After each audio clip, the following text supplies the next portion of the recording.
tout le monde parlait, ouais, moi, ma plus grande joie de mes 10 dernières années d'entrepreneur, c'est quand j'ai signé un contrat chez Costco pour l'export et tout, les mecs. Et puis ma plus grande difficulté, c'est pendant le Covid et tout. Bah, j'ai trouvé ça naze, quoi, parce que tu vois, le Covid, bah ouais, on a tous été en difficulté pendant le Covid, enfin bref. Et puis, en réfléchissant un peu, je me suis rendu compte que moi, les plus grandes joies que j'ai eues professionnellement parlant de ces 10 dernières années, elles étaient dans l'association. C'est-à-dire que quand j'arrive au sommet du Huayna Potosí avec Fernando Unijambis, 19 ans, qui va plus vite que moi en plus, il est obligé de m'attendre, à 7h du matin, lever du soleil, même si tu as froid, que tu es malade et tout, c'est magique, quoi. Donc ça, c'est des vrais grands moments de joie.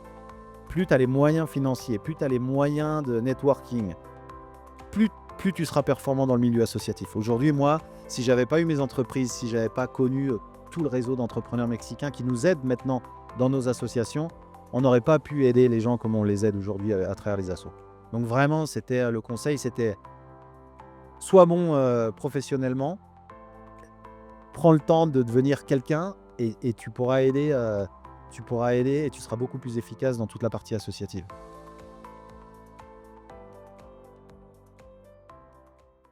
Bonjour Mathieu, bienvenue dans le podcast des leaders sans frontières. Je te remercie d'avoir accepté mon invitation. Pour commencer ce nouvel épisode, je vais te laisser te présenter, me donner tes origines, résumer rapidement ton parcours et me donner tes fonctions actuelles. Ok, bah merci de nous inviter dans le podcast. Mathieu Dornier, donc moi je suis originaire de Franche-Comté, un petit village de la frontière suisse. Ça fait 20 ans maintenant que je suis au Mexique. Donc je suis arrivé avec une entreprise française. Je travaillais dans les achats, dans l'agriculture biologique et dans l'agriculture raisonnée. Et aujourd'hui, je suis entrepreneur. Alors j'ai diverses entreprises et je travaille dans l'associatif aussi. Je suis engagé et j'ai fondé des fondations. Donc voilà. Qu'est-ce qui fait que tu es parti au Mexique? C'était en 2004. Quelle a été l'histoire de ton expatriation? Alors moi, j'avais vécu au Chili et j'avais adoré. Quand j'étais étudiant, moi j'ai fait l'école supérieure d'agriculture de Purpan, Toulouse. Donc j'avais vraiment adoré le Chili et je voulais repartir. À l'époque, je travaillais chez Casino à Saint-Étienne et j'avais eu l'opportunité de partir au Chili. Et j'avais signé du coup pour partir au Chili. Et 15 jours avant de partir, ils m'ont appelé, ils m'ont dit: «Bah, écoutez, on a vendu les magasins et on vous propose la Turquie ou le Mexique». Et j'ai choisi, bien entendu, j'ai choisi, le Mexique parce que j'avais envie de repartir en Amérique latine. Et du coup, je suis parti, 6 mois après dans un pays que je connaissais absolument pas. Et le seul lien que j'avais avec le Mexique, qui a un lien quand même très, très fort, c'est que mes parents avaient fait leur coopération, enfin mon père avait fait sa coopération dans les années 70 et ma sœur aînée était née au Mexique. Donc c'était un lien, fort, bah, j'ai été content d'aller découvrir le pays de ma grande sœur, quoi. Ok. Donc tu arrives au Mexique en 2004. En 2007, tu vas cofonder Campo Vivo. Exact, donc Est-ce que tu peux me raconter l'histoire de Campo Vivo et l'activité de alors cette Campo Vivo, entreprise? c'est simple, on est parti, sur un on a fait un bilan de ce qui se passait un peu dans l'agriculture mexicaine. Et bah, comme partout, hein, il y a quand même beaucoup, beaucoup de problèmes de rentabilité sur certains secteurs d'activité. Et en fait, moi, j'ai toujours travaillé dans l'agriculture biologique. Et à cette époque-là, il n'y avait pas de marque de produits biologiques pour le marché mexicain. Du coup, on s'est dit, on va créer une marque forte mexicaine, de produits mexicains pour le marché mexicain, quand, quand 90% des produits bio produits au Mexique étaient exportés. Donc, autant dire qu'on nous a tous pris pour des fous. Et au final, on a commencé avec des fruits et légumes, avec des agriculteurs. On a été voir les agriculteurs, enfin j'ai été voir les agriculteurs un par un. Et ensuite, on a transformé, on a fait des jus de fruits, on a vendu des jus de fruits à Starbucks et on a fait toute une ligne de produits bio. Et aujourd'hui, on a pas loin de 300 produits bio qu'on distribue dans plus de 2500 points de vente, essentiellement les chaînes de GMS mexicaines. Ok. Comment est-ce que vous avez réussi à faire votre place sur le marché? Parce que le marché du bio, c'était pas quelque chose qui était connu par les Mexicains. Comment est-ce que vous avez fait pour sensibiliser les consommateurs? Alors ici, contrairement à ce qui a pu se passer en France, il y a pas eu de politique publique pour promouvoir l'agriculture, biologique, les grandes surfaces non plus. Donc on a dû, nous, informer le consommateur. C'est-à-dire qu'on a dû, bah, on est parti de rien et on a informé sur les produits, on a informé sur les points de vente et on a passé notre temps à expliquer ce qu'était qu'un produit bio. Et après la stratégie numéro un, ça a été, de démocratiser l'agriculture biologique. C'est-à-dire que nous, on n'avait pas vraiment d'obligation de résultat. Alors, on pouvait absolument pas perdre de l'argent parce qu'on a été, on a investi, je crois que 30 000 € au départ ou un tout petit peu plus à 3 et on n'a rien réinvesti après. Nous, personnellement, on a fait des emprunts et tout, mais on est complètement indépendant. Du coup, on avait, cette obligation de résultat, de ne pas perdre d'argent, mais on n'était pas obligé d'avoir 10 de d'EBITDA et du coup, ça nous a permis de démocratiser le bio dans le sens où on avait des marges assez réduites et ce qu'on a voulu, c'est qu'on a parié sur le volume. C'est-à-dire qu'on a dit: «Nous, on ne veut pas vendre dans les 10 meilleurs magasins mexicains, on veut vendre dans 1 500 magasins, 2 000 magasins» et cetera et c'est ce qui a fait la force de Campo, c'est on avait un delta avec le conventionnel qui était assez faible et ça nous a permis de maintenir la marque et de croître, sur un marché qui a pas le pouvoir d'achat d'un pays, comme la France ou les États-Unis ou le Canada. Non, d'où toute cette partie qui part à l'export, quoi.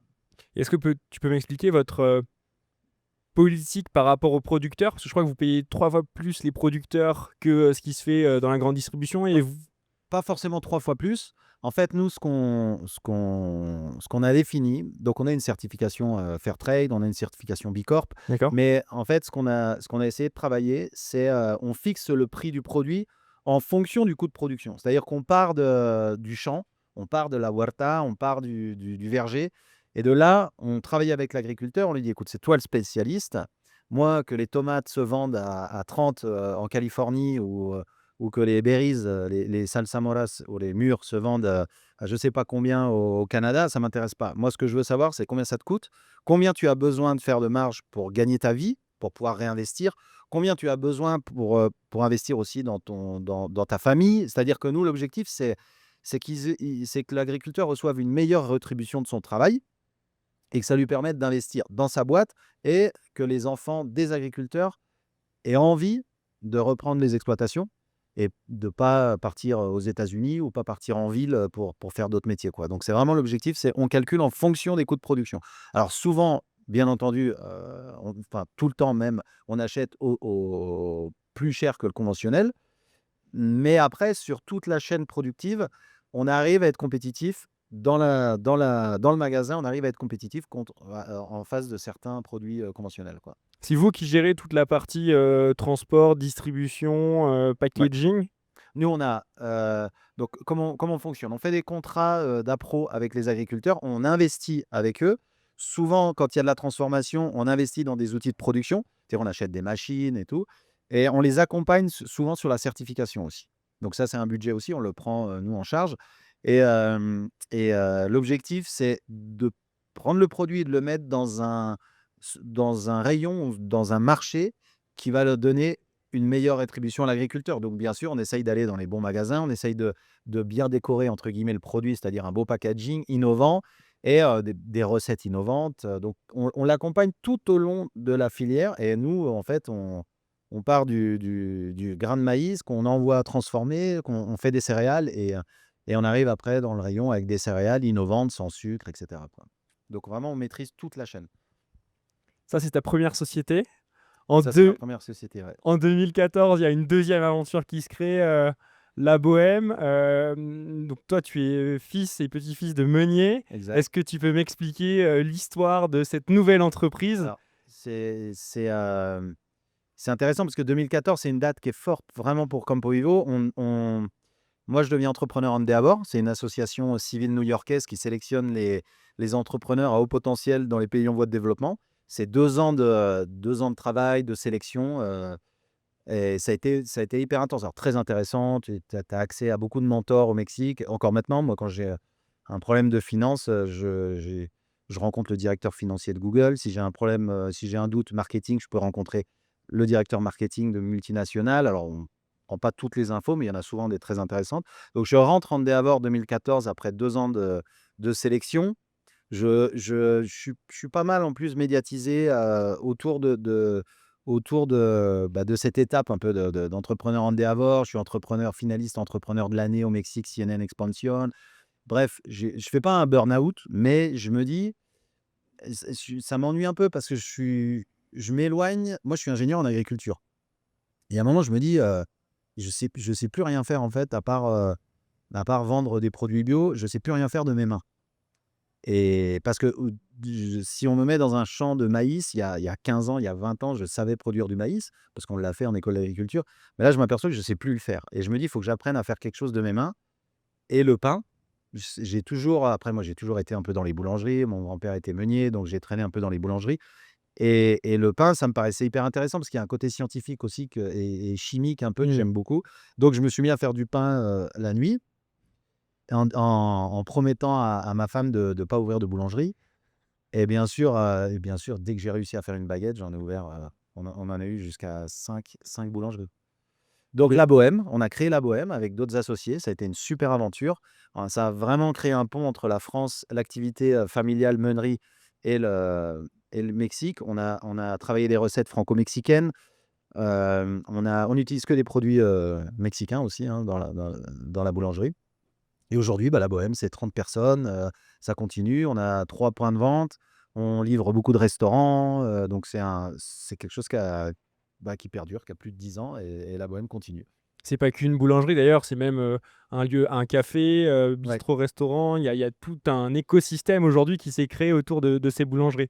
Ouais, on a eu, alors dans l'Aroma, la principale succursale, on a vendu le restaurant à côté après le Covid, mais ça a été un endroit où se retrouvaient les Français pendant des années. On a fait, l'Euro 2016, la coupe du monde 2018 là-bas, c'était grandiose, quoi. C'était vraiment, vraiment cool. On en a bien profité. Après le bistrot, restaurant, ça demandait aussi beaucoup de temps. Et moi, je suis pas restaurateur, quoi. C'est-à-dire que C'est un autre mon métier. associé Thomas, on a ouvert en fait, le succès de la boulangerie a fait que le restaurant a cartonné, sauf que nous, on était, juste pas restaurateur, quoi. Donc, on a appris, ça a été assez folklorique d'ailleurs, on a passé des bons moments, mais après, on voulait pas y passer tous les week-ends non plus. On a des gamins, on a envie de faire d'autres choses, donc on a vendu le restaurant, puis en plus, le covid nous a mis quand même une claque et on a vendu le restaurant, on a gardé les boulangeries, quoi. Donc voilà. OK. Est-ce que tu peux m'en dire un peu plus sur la façon dont justement vous avez construit ces recettes, franco-mexicaines et comment est-ce que tu t'adaptes aussi au marché, mexicain et adapter des recettes ancestrales et traditionnelles françaises aux consommateurs mexicains? Alors, l'avantage, c'est que le Mexique a une culture du pan dulce, donc de la viennoiserie, qui est incroyable, en fait. Dans toutes les régions mexicaines, il y a plein de recettes différentes, donc ça a été passionnant. On s'est promené, on a regardé. À Puebla, ils font le pan de muerto d'une certaine manière, le pain des morts. À Oaxaca, ils le font différemment, donc on a cherché. Le principal problème qu'ils ont eu, au Mexique sur la viennoiserie, c'est qu'ils ont remplacé le beurre petit à petit par la margarine. Pas dans tous les endroits, hein. Nous, la margarine, dans notre boulangerie, dans la Bohème, ça n'existe pas. Donc on a dû retravailler un peu des recettes, mais on a fait des pains des morts. On avait même été faire des pains des morts parce qu'après on a investi dans des boulangeries en France aussi. On a fait des pains des morts, dans nos boulangeries en Franche-Comté, quoi. Donc il y a eu on a envoyé des boulangers, en France, des boulangers français sont venus au Mexique, donc ça a été toute une aventure. On a fait des tartes à la tomate verte, on a fait, leur gâteau des tres leches, des 3 laits qui est très connu ici. On a rajouté un crumble, un peu une touche française, donc on s'est éclaté. On a fait des recettes, incroyables. On a fait la concha, donc c'est une concha, mais avec de la pâte à croissant. On avait même, déposé le nom. Tu vois? OK. On a fait toutes sortes de délires. Enfin, franchement, ça a été une des périodes où, moi, professionnellement, je me suis le plus éclaté, quoi. Ça a pas été le Je pense que ça a pas été le plus rentable après parce que les ouvertures qu'on a fait, en fait, la première a cartonné, la deuxième un peu moins, la troisième beaucoup moins, la quatrième on a même pas réussi à l'ouvrir. Enfin, ça a été un peu ambitieux de ma part. J'ai cru que j'allais pouvoir la 1re, c'était quelque chose de dingue. C'était en plus, à l'époque, il y avait pas beaucoup de boulangeries françaises. Ici, maintenant, à Mexico, il y en a partout. Mais à l'époque, c'était l'aventure. On était dans tous les journaux, les gens venaient, on a inventé des glaces, des gâteaux en forme de glace, donc c'était incroyable et on n'a pas su reproduire après, mais je pense que c'était même impossible à faire, Mmh. reproduire cette ambiance-là à différents endroits. Aujourd'hui, les boulangeries qui marchent au Mexique, c'est plus des restaurants que des boulangeries. Nous, on a encore une boulangerie où les gens arrivent, alors pas mal de Français, mais toutes les nationalités, ils arrivent, ils se mettent en double file, ils viennent, ils prennent 3 baguettes, 3 croissants et ils vont déjeuner chez eux, quoi. Ce qui n'existe pas au Mexique. Donc on est vraiment dans les seules boulangeries qui ont un fonctionnement de vraie boulangerie à la française, quoi. OK. On a parlé de Campo Vivo, de la bohème. J'aimerais que tu me parles maintenant de ta dernière aventure entrepreneuriale sur les bars énergétiques, une Ouais. aventure que tu as lancée là en 2024. Est-ce que tu peux m'en dire un peu plus sur cette nouvelle aventure entrepreneuriale? Ouais, c'est, Explo, donc c'est un projet nouveau avec d'autres associés aussi. C'est, en fait, c'est un constat, je me suis rendu compte ici, alors moi je fais du sport, de l'alpinisme et tout et j'en ai eu marre de manger des barres énergétiques ou des gels énergétiques importés et avec, des ingrédients qui sont mauvais pour la santé, quoi et du coup, on s'est dit, «Est-ce qu'il y aurait pas la possibilité de développer une marque de produits, de nutrition sport, de qualité et bon pour la santé?» Donc on a créé Explo et après alors on a fait une version pour les enfants aussi parce qu'on s'est dit: «Bon, on arrive à faire des barres énergétiques sans sucre ajouté». On utilise de la date et bah, il faut aussi en faire profiter, les enfants. Au Mexique, il faut savoir qu'on a un problème de santé publique qui est dramatique. On est numéro un en termes d'obésité et d'obésité infantile et de diabète. Parce que pendant des années, on a donné aux Mexicains des aliments ultra transformés et de mauvaise qualité, hein. Ça, pour moi, c'est catastrophique. Mon combat, avec Camporio, c'est essayer de faire des produits de qualité et bons pour la santé et donc Explo, on a réussi à faire ces barres énergétiques, gel, des gomitas, des suppléments alimentaires, toujours à base de produits naturels. Donc maintenant, on est dans 50 points de vente. On va rentrer dans les grandes surfaces parce qu'on l'a ouvert aussi en mode snack, santé. C'est-à-dire tout ce qu'on a appris, pendant, tout le développement de ces produits-là, on s'est dit: «Mais en fait, il vaut mieux que les gens mangent une barre», alors un peu plus petite que quelqu'un qui va courir, qui a besoin de 50 grammes. On a fait une barre de 35 grammes et on s'est dit, «Mais ça, il faut l'ouvrir au public parce qu'il y a moins de calories que dans une barre, pleine de sucre d'une multinationale et en plus, les meilleure digestion, des fruits secs et tout». Donc ça part en retail et ça va devenir un projet de nutrition fonctionnelle super ambitieux, quoi. Donc Explo, une nouvelle aventure et en plus, on sponsorise, on travaille avec les sportifs, donc on a travaillé avec des nutriologues, avec des sportifs. On a écouté: «Écoutez les gars, vous allez courir à 5 heures du matin, vous allez faire des triathlons, des machins, vous avez besoin de quoi?» Donc on a travaillé avec eux, donc on a toute une team qu'on aide et en plus l'objectif, notre objectif, entre nous, on le dit pas trop, mais là je vais le dire quand même, c'est qu'on voudrait que le Mexique ait plus de médailles aux jeux olympiques, sur les prochains jeux olympiques que Los Angeles. Comment on peut faire nous? C'est pas que de la nutrition, c'est aussi aider tous ces secteurs de sport un peu, qui ont pas de moyens, en fait. Donc nous, le canoë-kayak, il y a plein le trail, c'est des sports qui ont pas trop d'aide ici. Donc en fait, on travaille avec ces gens-là, on travaille aussi avec les organismes mexicains pour pouvoir, leur apporter, bah, une aide financière ou une aide aussi en nutrition, quoi. Donc c'est-à-dire vous reversez une partie des bénéfices Non, de l'entreprise, vous accompagnez en on finançant des on infrastructures? sponsorise des sportifs. Ouais. Parfait. Alors on commence, hein, pour l'instant, mais l'objectif c'est vraiment d'avoir, notre team, explo et puis de les emmener le plus loin possible, quoi. Comment est-ce que tu fais, pour gérer ces 3 entreprises en parallèle? Comment tu t'organises au quotidien?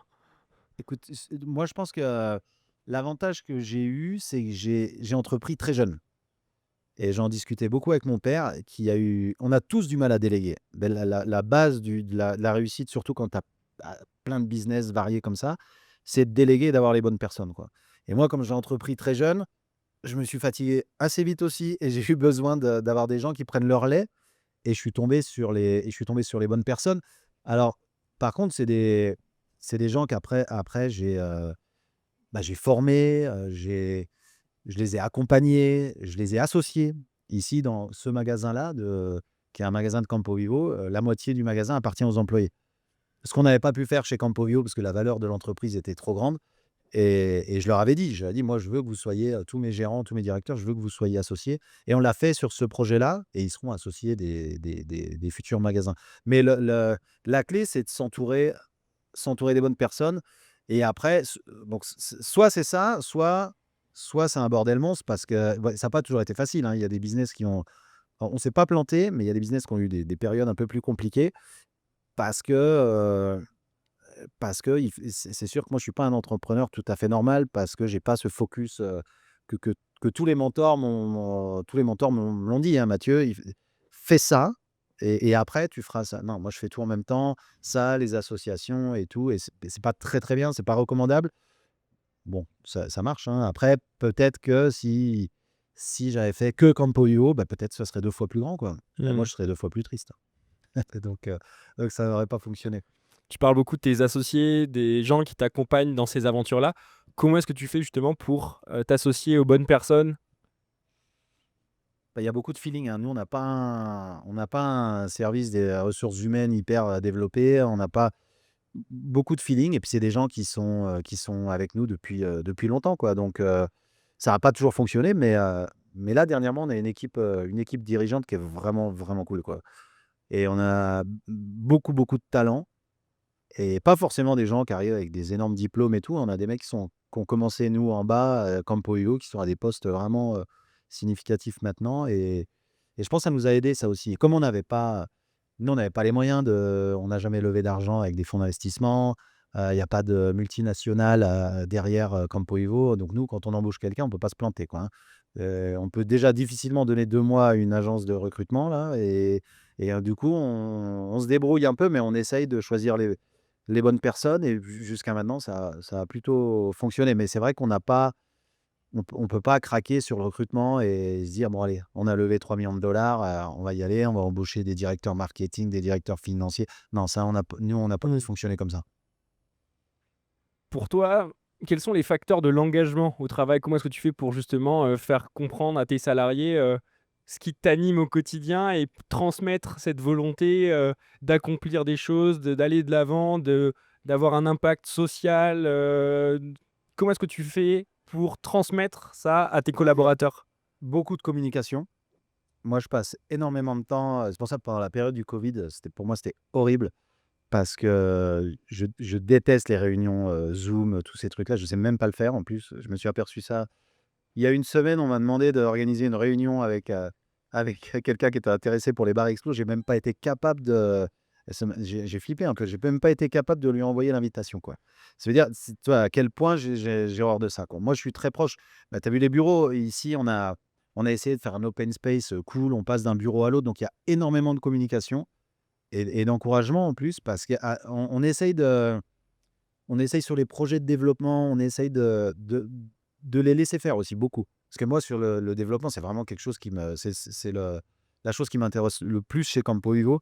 Mais là, maintenant, j'ai 2 personnes, donc je les laisse travailler, et je m'aperçois qu'en fait, c'est comme ça que tu développes, le talent, la prise d'initiative et tout. Donc je pense que c'est énormément de communication, et puis faire confiance aux gens, quoi. La communication, comment tu l'appliques opérationnellement? Je suis souvent ici, hein. Je suis souvent ici avec les équipes, un peu moins en opération à l'Almacen, parce que ça m'intéresse un peu moins maintenant. Mais je pense qu'il faut être présent, on n'a pas vraiment beaucoup de programmes de juntas, de réunions, mais il y a beaucoup de micro-réunions, il y a énormément de communication, énormément de communication. Moi, je pense que c'est la clé. Après, on fait pas tout bien, hein, on essaye de pas tomber, parce que Campoyo, c'est devenu une boîte quand même maintenant qui a un certain chiffre d'affaires, on se rapproche des 200 personnes et tout, et on essaye surtout de pas tomber dans ce côté un peu bureaucratique, que moi je vois dans des multinationales avec qui j'ai travaillé, qui tout prend des plombes et tout, mais ça nous arrive, hein, ça nous arrive, et ça je lutte contre ça, parce que le jour où Campoyo devient aussi lent que Nestlé, Unilever, Danone ou toutes ces boîtes-là pour prendre des décisions ou développer des projets, ben, on est foutu, en fait. C'est-à-dire que déjà qu'on a quand même les inconvénients d'être une PME par rapport à ces gros groupes, où on a moins de moyens financiers, on a moins de moyens, d'opération et tout. Si en plus on perd cette efficacité et cette communication, alors là, c'est la catastrophe, quoi. Faudra vendre, quoi. Mmh. Est-ce que tu as une, pratique, à me partager, de management, de leadership que tu as appliqué à un moment donné dans ta carrière et tu as vu que ça avait un réel impact sur les collaborateurs? Où tu te dis: «Ah ça, on a organisé cet événement, on a mis en place telle pratique et on a senti un supplément de cohésion, au sein des équipes»? Alors moi, ça a été d'intégrer, mes équipes aux projets sociaux, de l'entreprise, ou mes projets, sociaux, mes fondations. Et alors personne n'est obligé, hein, mais c'est là où on a retrouvé vraiment une cohésion, parce que presque tout le monde, participe, et du coup, c'est là qu'on on les ils viennent en montagne avec nous, et c'est là qu'on a senti, des choses que j'avais plus senties dans l'entreprise depuis pas mal d'années, quoi. Donc les intégrer sur tous les projets sociaux, que ce soit avec les hôpitaux, que ce soit avec les enfants de la rue, que ce soit en montagne, on a vraiment vu des résultats sur la cohésion de groupe, sur l'ambiance de manière générale, pour Campoyo, quoi. OK. Est-ce que tu peux m'expliquer tes 2 premières activités sur les hôpitaux et la malnutrition et ensuite on viendra sur le volet montagne et Ouais. Cimas de la Esperanza. Mais pour, expliquer à nos auditeurs ton engagement associatif en parallèle de, ta vie entrepreneuriale? Depuis tout le temps, je suis engagé dans l'associatif. Bon, j'ai perdu mes deux sœurs de leucémie, et la solution qu'on a trouvée dans ma famille et moi personnellement, ça a été l'engagement dans les fondations. Donc j'ai fait du soutien scolaire pendant mes études, avant je participais à l'association familiale et cetera, et quand je suis arrivé au Mexique, je l'ai pas fait parce que j'avais pas les contacts tout simplement, et j'étais pas bien, quoi, parce que ça fait partie enfin, je le fais bien sûr pour aider, mais aussi pour moi parce que j'ai pas le choix.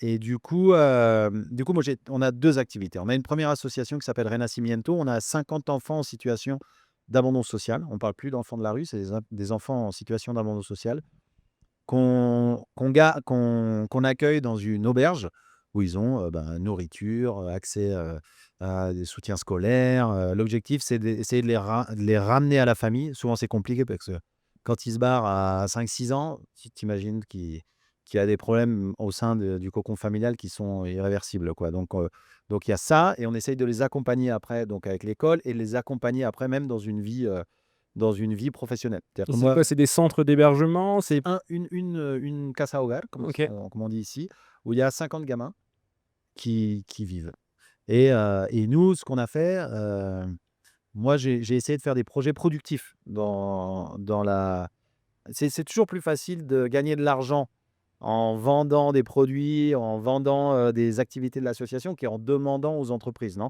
Donc ce qu'on a fait, c'est que moi, j'ai monté une boulangerie.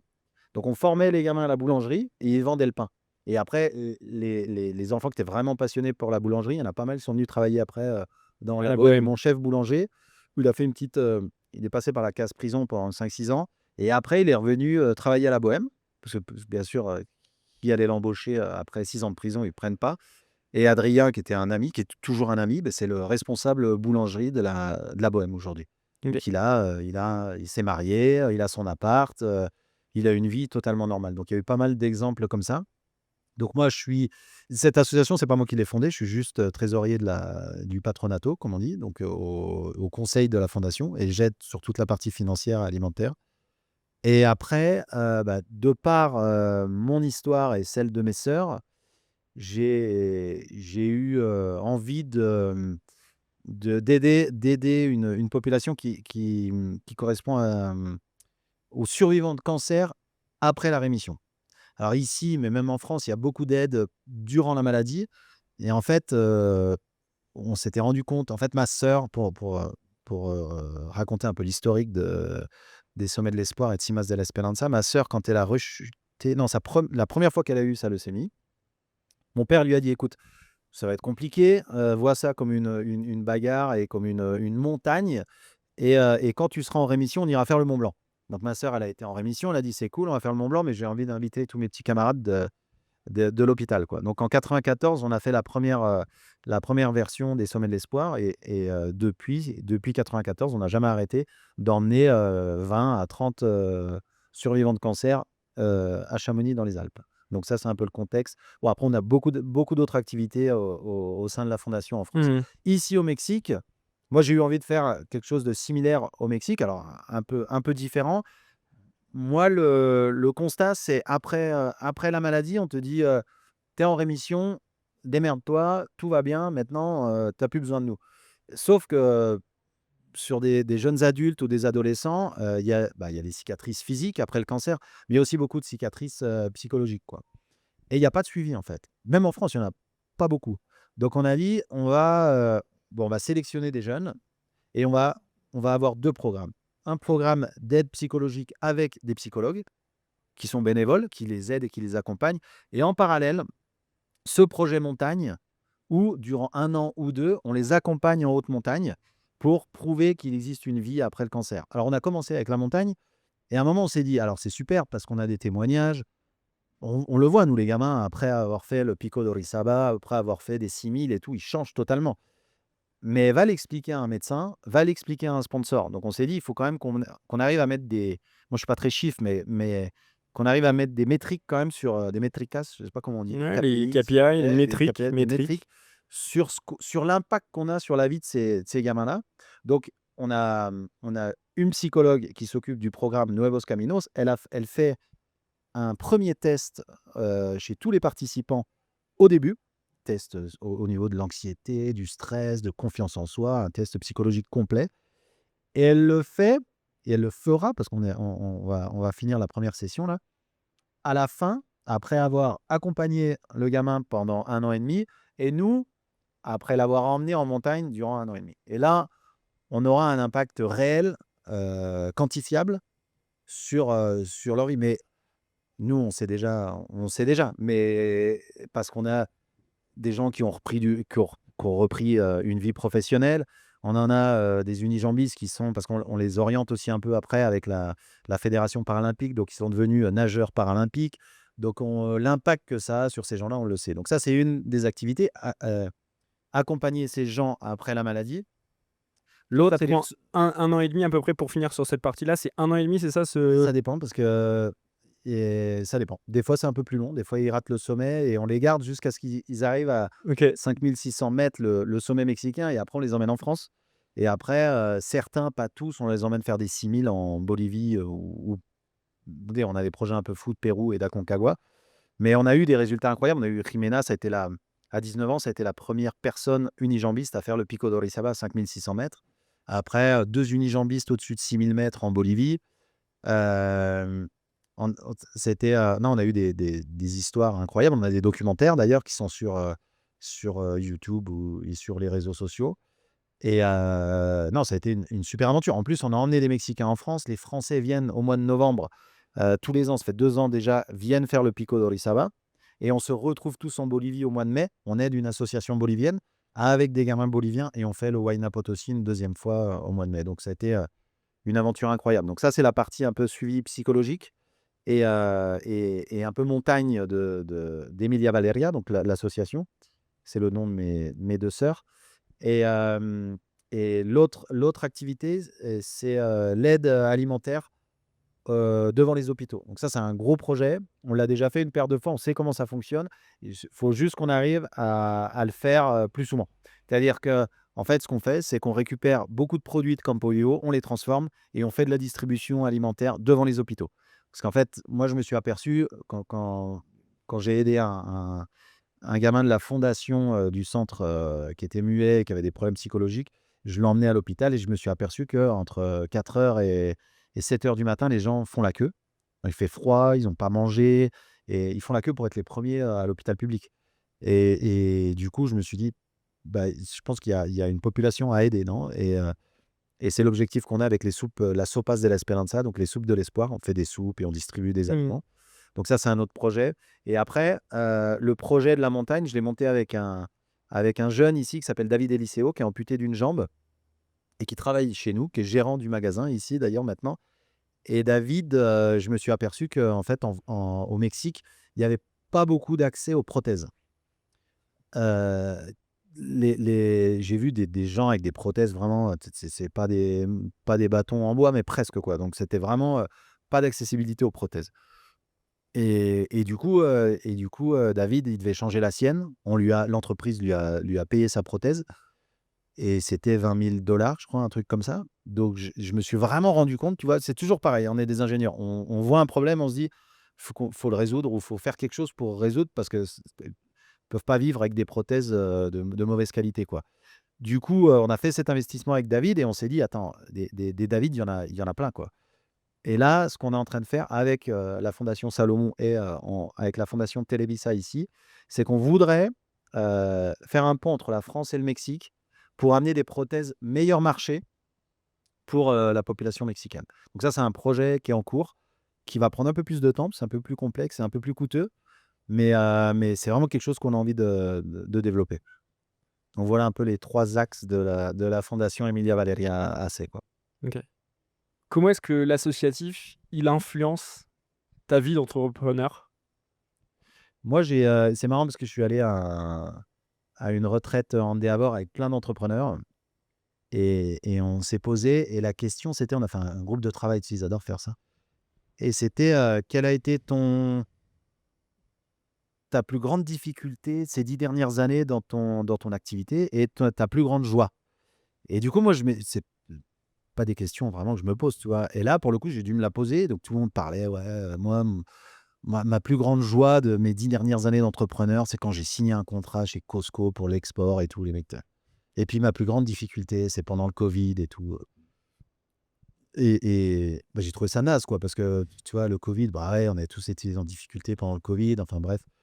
Et puis en réfléchissant un peu, je me suis rendu compte que moi, les plus grandes joies que j'ai eues professionnellement parlant de ces 10 dernières années, elles étaient dans l'association.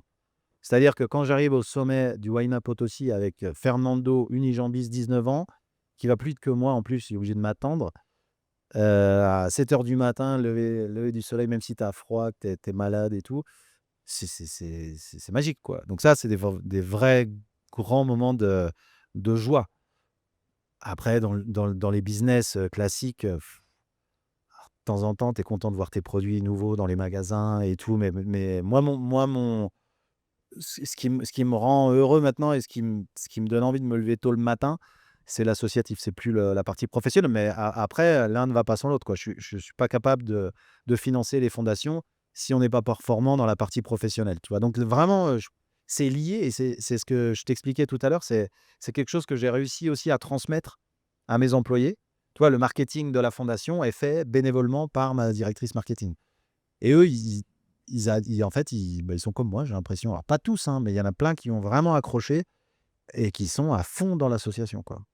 Sans y être obligés, hein. Je répète, nous, on te propose, tu as envie de participer, viens. Tu as pas envie, t'inquiète pas, c'est pas grave, on va pas te juger là-dessus, hein.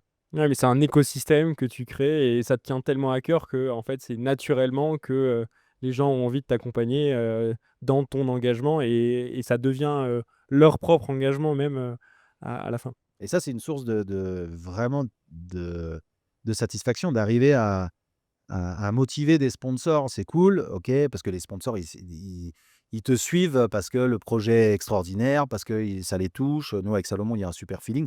Mais arriver à motiver tes employés sur un eux, ils ont pas perdu 2 sœurs du cancer, ils ont pas une jambe en moins comme David, tu vois? C'est des gens qui on peut pas obliger les gens à s'engager, dans les associations. Mais forcément, ils connaissent nos histoires et eux, ils ont aussi des histoires. Moi, ce que j'essaye de leur dire à mes employés, c'est, mais même si c'est pas dans notre association CIMAS, engagez-vous parce que vous allez vous sentir mieux, quoi. Mais ça peut être, c'est le message qu'on essaye de faire passer. Nous, on aide les gens après la maladie, mais des gens qui souffrent, il y en a plein, quoi. Il y en a plein. Il y a ton voisin, qui est malade, ou il y en a un qui a pas assez pour bouffer, à côté. Et moi, je dis à mes employés, parce qu'il y a pas que CIMAS, faites-le. Allez voir les gens autour de chez vous, allez voir les gens de vos familles qui ont moins de moyens que vous, qui souffrent ou qui sont malades et engagez-vous, quoi, parce que même au niveau de ma famille, quand je vois ce qui se passe dans le monde aujourd'hui, l'engagement social et l'engagement associatif, je me dis que c'est le seul truc qui pourra nous sauver, quoi. Enfin, c'est terrible. Moi, j'ai des gamins de 17 et 15. Je trouve que nous, moi, j'ai eu une jeunesse, cool, quoi. Enfin, franchement cool. Eux, quand je les vois à cet âge-là et quand je vois ce qui se passe, je me dis: «Merde, ils vont en chier, non?» Et s'il y a pas de la solidarité, s'il y a pas du partage, s'il y a pas de l'engagement et tout, ça va être compliqué, hein. Donc c'est ce qu'on essaye d'inculquer, bah, à la famille, aux employés, à tous les gens qui veulent bien nous suivre dans nos projets, quoi. Et revenir aux choses simples, à la connexion et ce que tu Ouais, dis par la communication, c'est, finalement la connexion et le lien social entre les gens. voilà. OK. Quel est le meilleur conseil qu'on t'ait donné dans ta carrière? Mon père m'avait dit une fois parce que je m'engageais beaucoup dans l'association et j'avais mis un peu de côté mon travail professionnel et mon père m'avait dit, heu: «Fais attention, si tu es un très bon entrepreneur et que tu as des entreprises, exitosas, donc comme on dit, à succès, tu seras un meilleur entrepreneur social. C'est-à-dire tu auras encore plus d'impact. Ne le fais pas trop tôt». Et moi, j'avais du mal parce que j'en avais besoin, j'ai toujours voulu j'avais du mal et j'arrivais des fois à faire, 4 jours par semaine pour la fondation et 1 jour pour Campoyo il y a 10 ans donc et il avait raison en fait.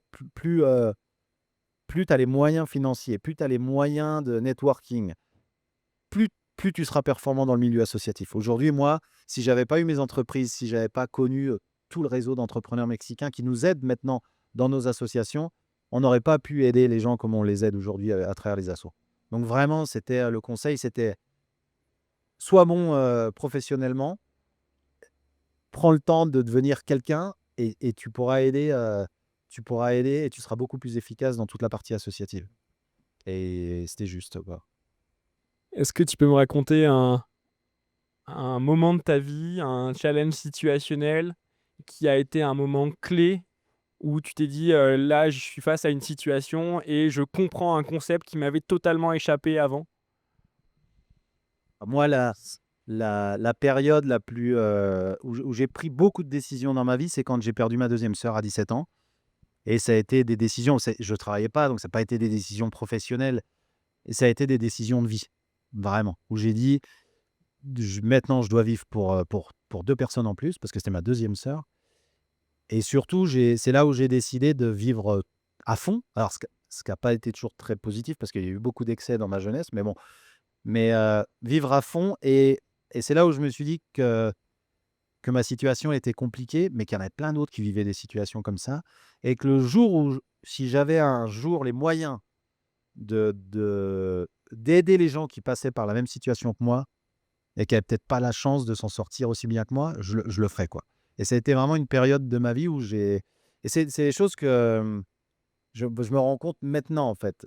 J'arrive à analyser un peu tout ce qui s'est passé. J'essaye parce que j'ai 45 ans maintenant, je suis un vieux, tu vois? Et du coup, j'essaye d'analyser un peu ce qui s'est passé dans ma vie et c'est sûr qu'à 17 ans, ce déclic, il a été pour moi, ça a été l'étape la plus puissante de ma vie, quoi. Est-ce que tu as un conseil pour une personne qui, souhaite entreprendre? Passion. Si tu fais les choses avec passion et si tu cherches pas à gagner beaucoup d'argent dès le début, ça fonctionne parce que si tu fais un business plan, en mode start-up à 5 ans où tu vas vendre des milliards et tu vas être la licorne et tout, tu vas te planter, c'est sûr. Donc, moi, je pense que on a si tu as des convictions et si tu es passionné par ce que tu fais, il y a peu de chances que tu y arrives pas, en fait, vraiment. Je te demande un autre conseil pour, une personne qui souhaite cette fois-ci s'engager dans le monde associatif. Bah, pareil, qu'est-ce qui lui tient à cœur, quoi? Qu'est-ce qui le révolte? Qu'est-ce qui te révolte? Moi, il y a des choses que je vois et qui me révoltent, donc je me dis: «Comment je fais pour les résoudre? Comment je fais pour les aider?» Donc qu'est-ce qui te révolte? Et bah, essaye de résoudre ces problèmes-là à ton échelle. Il y a pas de Nous, c'est toujours pareil, même en montagne, ouais, on a fait des 6 000 mais on s'en fout. L'objectif, c'est pas de faire l'Everest, tu vois? Nous, l'important, c'est l'impact et c'est comment on grimpe, avec qui, de quelle manière et tout. Donc, engage-toi mais à ton échelle, quoi. Ça peut être, ce que je disais tout à l'heure, ça peut être avec ton voisin, ça peut être avec quelqu'un de ta famille qui souffre et tout, heu, pas obligé de vouloir faire les choses, non plus, trop grand, quoi. Merci beaucoup Mathieu, ça a été Bah, un merci à vous. plaisir, d'échanger avec toi et d'avoir le témoignage de ton expérience de vie, ta vie, d'entrepreneur, mais aussi, ta vie associative. Merci à vous pour l'invite. C'est la fin de cet épisode. J'espère que vous avez passé un bon moment et que vous avez de nouvelles idées pour élargir vos horizons. Si vous avez apprécié cet échange, n'oubliez pas d'ajouter 5 étoiles sur votre plateforme d'écoute préférée ou de vous abonner à la chaîne YouTube. Je vous dis à très vite pour un nouvel épisode des Leaders sans frontières. Au revoir.